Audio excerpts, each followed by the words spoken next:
नमस्कार मैत्रिणींनो, श्री स्वामी समर्थ. नेहमी असं का होतं की आपण एखाद्या व्यक्तीच्या अगदी जवळ असूनही स्वतःला आतून खूप एकटं आणि असुरक्षित अनुभवतो. दिवसभर ज्या माणसाशी आपण बोलतो, ज्याच्यासोबत हसतो खेळतो, तोच माणूस कधी कधी आपल्या मनाचा कोपराही ओळखू शकत नाही. अशी टोचणी तुमच्या मनात कधी लागली आहे का? जर तुमच्या मनातूनही यावर हो असं उत्तर आलं असेल तर आजचा हा संवाद तुमच्या आयुष्यातला सगळ्यात महत्वाचा टप्पा ठरणार आहे. आजकाल आपण प्रेमाची व्याख्या खूप बदलून टाकली आहे. सोशल मीडियाच्या या जमान्यात कोणी आपल्याला किती महागडे गिफ्ट दिलं, किती मोठ्या हॉटेलमध्ये जेवायला नेलं किंवा किती वेळा फोनवर गोड गोड गप्पा मारले, यावर आपण प्रेमाची किंमत ठरवून टाकतो. पण प्रामाणिकपणे विचार करा, या वरवरच्या गोष्टी तर कोणीही करू शकतो ना. एक चांगला नाटक करणारा माणूसही तुम्हाला खुश ठेवण्यासाठी या सर्व गोष्टी अगदी सहज करू शकतो. मग खऱ्या प्रेमाची ओळख नेमकी कशात असते?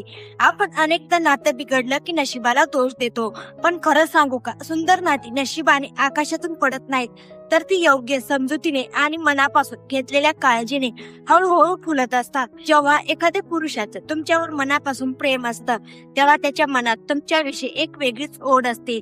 ही ओढ महागड्या वस्तूतून नाही, तर त्याच्या तोंडून निघणाऱ्या काही छोट्या पण अतिशय महत्वाच्या शब्दांमधून व्यक्त होत असते. मानसशास्त्र असं सांगतं की तुमच्यावर जीवापाड प्रेम करणारा पुरुष नेहमी तुम्हाला असे 2 प्रश्न विचारतो, जे तुमचे आयुष्य बदलून टाकू शकतात. हे 2 प्रश्न म्हणजे केवळ शब्दांचा खेळ नाही, तर तुमच्या आत्म्याला स्पर्श करणारे 2 महत्वाचे धागे आहेत. हे प्रश्न कोणते आहेत आणि त्याच्या मागे कोणती भावना लपलेली असते, हे आज आपण अगदी शांतपणे आणि सविस्तरपणे समजून घेणार आहोत. जर तुम्हालाही तुमच्या आयुष्यातील नात्याचा खरा अर्थ शोधायचा असेल तर मनाची कवाडं खुली ठेवा आणि हा संवाद शेवटपर्यंत ऐका. अनेकदा आपल्याला वाटतं की समोरची व्यक्ती आपल्यावर प्रेम करते म्हणजे ती आपल्या प्रत्येक गरजेचा विचार करत असेल, पण जोपर्यंत संवादाचा हा मुख्य पाय मजबूत नसतो, तोपर्यंत नात्याची इमारत कधीही कोसळू शकते. आज आपण याच इमारतीचा तो भक्कम पाया पाहणार आहोत, जो एका खऱ्या पुरुषाच्या संवेदनशीलतेमधून निर्माण होतो. आपल्या धावपळीच्या आयुष्यात अनेकदा संवाद हरवत चालला आहे. अशा वेळी जेव्हा एखादा पुरुष तुम्हाला पहिला प्रश्न विचारतो, तेव्हा तुमच्या नात्याची खरी खोली समजते. तो पहिला प्रश्न आहे, तू खरंच मला तू सध्या कसं अनुभवत आहेस? आता हे ऐकताना तुम्हाला वाटेल की यार तेवढं काय विशेष आहे, कशी आहेस, असं तर आपल्याला वाटेत भेटणारा प्रत्येक जण विचारतो. पण लक्षात घ्या, कशी आहेस आणि तू खरंच मनातून कसं अनुभवत आहेस, या दोन्ही प्रश्नांमध्ये जमीन आसमानचा फरक आहे. कशी आहेस हा केवळ एक शिष्टाचार आहे, एक सवय आहे, जे आपण कोणालाही विचारतो आणि समोरून मी ठीक आहे असं उत्तर आलं की विषय संपतो. पण जेव्हा कोणी तुम्हाला डोळ्यात पाहून विचारतं की तू खरंच आतून कशी आहेस, तेव्हा तो तुमच्या चेहऱ्यावरच्या खोट्या हसण्यामागचं दुःख शोधण्याचा प्रयत्न करत असतो. हा प्रश्न तुम्हाला एका सुरक्षिततेची जाणीव करून देतो. तो तुम्हाला सांगत असतो की माझ्या समोर तुला खोटं वागण्याची किंवा स्वतःला खूप खंबीर दाखवण्याची अजिबात गरज नाही. मानसशास्त्रानुसार जेव्हा एखादी व्यक्ती आपल्या भावनांना इतक्या गांभीर्याने ऐकण्याची तयारी दाखवते, तेव्हा आपलं मन त्या व्यक्तीच्या जवळ स्वतःला अत्यंत सुरक्षित समजू लागतं.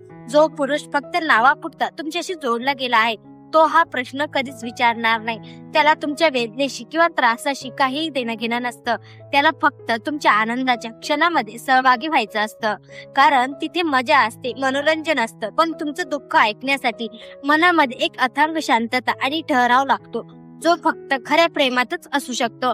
समजा तुम्ही दिवसभर काम करून खूप थकलेली आहात, मानसिक दृष्ट्या खचलेली आहात. अशा वेळी एखादा सामान्य माणूस फक्त काय झालं असं विचारेल आणि पुन्हा आपल्या मोबाईल मध्ये मग्न होईल. पण खरा जोडीदार तुमच्या जवळ बसेल, तुमचा हात हातात घेईल, तुमच्या थकलेल्या डोळ्यांकडे पाहेल आणि विचारेल की सांग ना, खरंच काय चाललंय तुझ्या मनात. हा प्रश्न तो एकदा विचारून थांबत नाही, तर तो सतत तुमच्या बदलत्या स्वभावावर लक्ष ठेवून असतो. जेव्हा तुमच्या आवाजातली किंचित अशी नाराजी त्याला अस्वस्थ करते, तेव्हा समजून जा की तुम्ही एका अतिशय योग्य आणि मौल्यवान माणसाच्या सोबत आहात. या पहिल्या प्रश्नाने तुमच्या मनाचा कप्पा तर उघडलाच जातो, पण यानंतर येणारा जो दुसरा प्रश्न आहे, तो पहिल्या प्रश्नापेक्षाही कितीतरी पटीने जास्त शक्तिशाली, खोल आणि मानवी अहंकाराला बाजूला ठेवणारा आहे.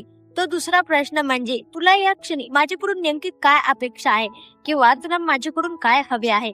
हा प्रश्न दिसायला आणि ऐकायला खूप साधा वाटतो, पण याची खोली अथांग आहे. जेव्हा एखादा पुरुष हा प्रश्न विचारतो, तेव्हा तो स्वतःची पुरुषी अहंकार, स्वतःचा मोठेपणा एका बाजूला ठेवून तुमच्या समोर पूर्णपणे विनम्र होत असतो. तो एक प्रकारे तुम्हाला सांगत असतो की मी तुला माझ्या पद्धतीने नाही, तर मी तुला स्वतःच्या शब्दातून समजून घेऊ इच्छितो. आपल्या समाजात नाती बिघडण्याचं सगळ्यात मोठं कारण हे असतं की पुरुषांना वाटतं आपल्याला सगळं समजतं किंवा आपण समोरच्या मनातील गोष्ट न सांगताच ओळखू शकतो. आपण अनेकदा जोडीदारांकडून माइंड रिडिंगची म्हणजेच मनातलं ओळखण्याची अपेक्षा करतो आणि जेव्हा तो आपल्या मनातलं ओळखू शकत नाही तेव्हा आपल्या मनात राग, चिडचिड आणि नाराजी निर्माण होते, ज्यातून नात्यात दुरावा येतो. पण एक समजूतदार आणि खरा प्रेम करणारा माणूस या चुकीच्या समजुतीत कधीच जगत नाही. तो थेट तुमच्या समोर येऊन विचारतो की मला सांग, आज तुला माझी कशी मदत हवी आहे. तुला असं वाटते का की मी फक्त शांत बसून तुझं सगळं बोलणं ऐकून घ्यावं, की तुला असं वाटतंय की तुझ्या या समस्येवर मी एखादा मार्ग शोधून द्यावा, की तुला फक्त मी काही न बोलता तुझा हात धरून तुझ्या शेजारी बसावं असं वाटतंय. एखाद्याच्या गरजेनुसार स्वतःला बदलणं आणि समोरच्या मानसिक स्थितीचा आदर करणं ही कोणत्याही नात्याची सगळ्यात मोठी ताकद असते. जो माणूस हा प्रश्न विचारू शकत नाही तो सहजासहजी स्वतःची मर्जी तुमच्यावर लादण्याचा प्रयत्न करतो.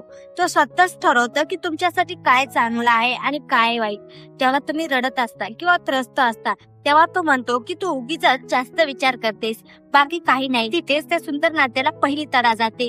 म्हणूनच हा दुसरा प्रश्न नात्याला भांडण्यापासून आणि गैरसमजापासून वाचवणारे एक सुरक्षा कवच आहे. या दोन्ही प्रश्नांचा गांभीर्याने विचार केला तर आपल्या लक्षात येईल की हे दोन प्रश्न नात्यातील भावनिक गुंतवणूक दर्शवतात आणि या गुंतवणुकीचा माणसाच्या मानसिक आरोग्यावर खूप मोठा आणि सकारात्मक परिणाम होत असतो. जेव्हा आपल्याला माहित असतं की जगात किमान एकतरी माणूस असा आहे ज्याला आपल्या खऱ्या अस्तित्वाची काळजी आहे, तेव्हा आपला आत्मविश्वास कैक पटीने वाढतो. मानसशास्त्रामध्ये याला इमोशनल व्हॅलिडेशन म्हणजेच भावनिक मान्यता असं म्हणतात. याचा अर्थ असा की जेव्हा तुम्ही रडता, रागवता किंवा अस्वस्थ होता तेव्हा समोरची व्यक्ती तुमच्या त्या भावनांना चुकीचं किंवा वेडेपणाचं ठरवत नाही, तर त्या भावना स्वीकारते. आजच्या जगात दुर्दैवाने पुरुषांना लहानपणापासूनच खंबीर बनण्याची शिकवण दिली जाते, ज्यामुळे अनेकदा ते स्वतःच्या भावना व्यक्त करू शकत नाहीत आणि साहजिकच समोरच्या स्त्रीच्या भावना समजून घेण्यातही कमी पडतात. पण जो पुरुष मानसिकदृष्ट्या प्रगल्भ असतो, जो खऱ्या अर्थाने प्रेमाची व्याख्या समजून घेतो, तो या सामाजिक चौकटीच्या बाहेर पडतो. तो स्वतःच्या भावनाविषयी जितका प्रामाणिक असतो तितकाच तो तुमच्या मनाचा आदर राखण्यासाठी उत्सुक असतो. तो तुम्हाला कधीही गृहीत धरत नाही. बऱ्याच नात्यांमध्ये काही वर्षानंतर एक प्रकारचा साचलेपणा येतो. सुरुवातीचा तो उत्साह, त्या गोड गप्पा हळूहळू कमी होतात आणि नातं केवळ एक जबाबदारी किंवा सवय बनून राहतं. अशा वेळी नात्यामध्ये पुन्हा तो जिवंतपणा आणण्यासाठी हे दोन प्रश्न एखाद्या संजीवनी सारखे काम करतात. ते नात्यातील तो जुना ओलावा आणि विश्वास पुन्हा जिवंत करतात, जो कुठेतरी रोजच्या धकाधकीत हरवून गेलेला असतो. जेव्हा तुमचा जोडीदार तुमच्याकडे येतो, तुमचे प्रश्न समजून घेतो, तेव्हा तुम्हाला जाणवतं की तुम्ही या जगात एकट्या नाही आहात. तुमच्या संघर्षात, तुमच्या दुःखात आणि तुमच्या प्रवासात कोणीतरी तुमच्यासोबत खंबीरपणे उभा आहे. आणि हाच विश्वास कोणत्याही स्त्रीला जगातील सर्वात मोठी ताकद देत असतो. आता या संपूर्ण प्रवासाचा आणि मानसशास्त्राचा विचार करताना आपल्या मनात एक अतिशय व्यावहारिक आणि महत्वाचा विचार येतो की हा संवाद केवळ एका बाजूने चालणारा असू शकत नाही. जर आपण समोरच्या पुरुषाकडून या दोन खोल प्रश्नांची आणि काळजीची अपेक्षा करत आहोत तर एक स्त्री म्हणून आपली नात्याप्रती काही कर्तव्य आणि जबाबदाऱ्या असतातच ना. प्रेम ही कधीही एकतर्फी वाहतूक नसून ती दोन मनाची समान भागीदारी असते. जेव्हा तो तुम्हाला विचारतो की तुम्ही कसं अनुभवत आहात तेव्हा तुमच्या मनातही त्याच्याविषयी तितकीच आत्मीयता असायला हवी. पुरुषावरही कामाचा, कुटुंबाचा आणि भविष्याचा खूप मोठा मानसिक ताण असतो. अनेकदा ते स्वतःचं दुःख कोणासमोर मांडू शकत नाहीत कारण त्यांच्याकडून नेहमी खंबीर राहण्याची अपेक्षा केली जाते. अशा वेळी जर तुम्ही त्यांना तितक्याच प्रेमाने आणि काळजीने विचारलं की तुम्ही आज आतून कसे आहात तर त्यांचाही अर्धकान तिथेच हलका होतो. नातं सुंदर होण्यासाठी दोन्ही बाजूंनी अहंकाराचा त्याग करावा लागतो. जर फक्त एकच व्यक्ती सतत चुकत राहिली, सतत स्वतःचा स्वाभिमान बाजूला ठेवून समोरच्याला समजून घेत राहिली तर काही काळाने ती व्यक्ती आतून पूर्णपणे थकते आणि निराश होते. म्हणूनच जेव्हा तो तुम्हाला विचारतो की तुम्हाला त्यांच्याकडून काय हवे आहे तेव्हा तुमच्या मागण्यामध्ये हट्ट किंवा अधिकार नसून एक सुंदर समजूतदारपणा असायला हवा. तुम्हाला त्याच्याकडून महागड्या वस्तू नकोत तर फक्त त्याचा थोडासा वेळ, प्रेम आणि आदर हवा आहे. हे जेव्हा तुम्ही त्याला स्पष्टपणे सांगता तेव्हा त्याचा तुमच्यावरील विश्वास आणि आदर आणखी वाढतो. नातं हे एखाद्या बागेसारखं असतं जिथे दोन्ही मायांना मिळून झाडांना पाणी द्यावं लागतं, खत घालावं लागतं. जर फक्त एकानेच मेहनत केली तर बाग काही काळासाठी फुलेल येईल, पण कायमची समृद्ध राहू शकणार नाही. म्हणूनच खऱ्या प्रेमाची ही व्याख्या समजून घेत असताना आपण स्वतःही जोडीदारासाठी तितके संवेदनशील आणि काळजीवाहू बनणं अत्यंत गरजेचं आहे.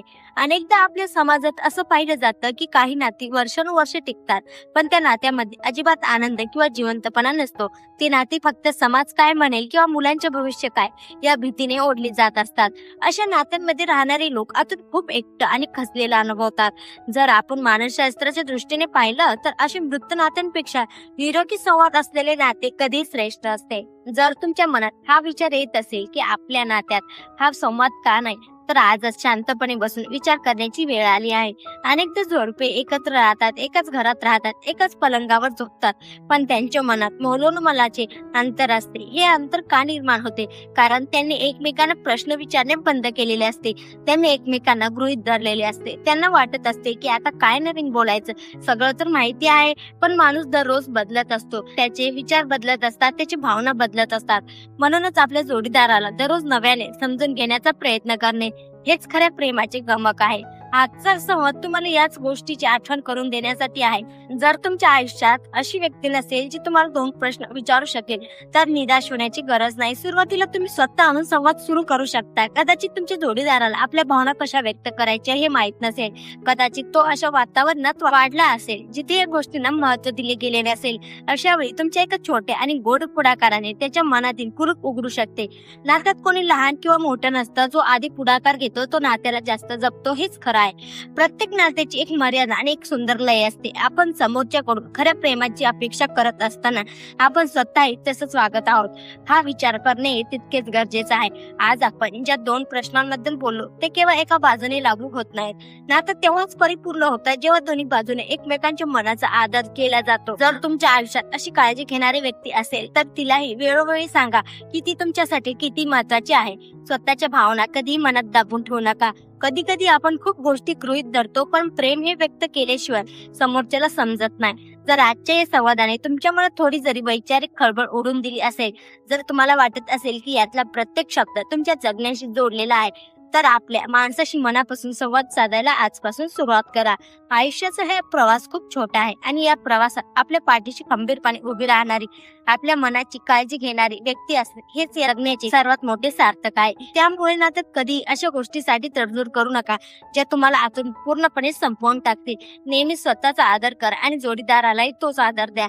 आजचा हा विषय तुम्हाला कसा वाटला? या दोन्ही प्रश्नांपैकी कोणता प्रश्न तुमच्या मनाला जास्त भावला हे स्वतःशीच नक्की तपासून पहा आणि तुमच्या आयुष्यातील नात्याला एका नव्या आणि सुंदर दृष्टिकोनातून पाहायला सुरुवात करा.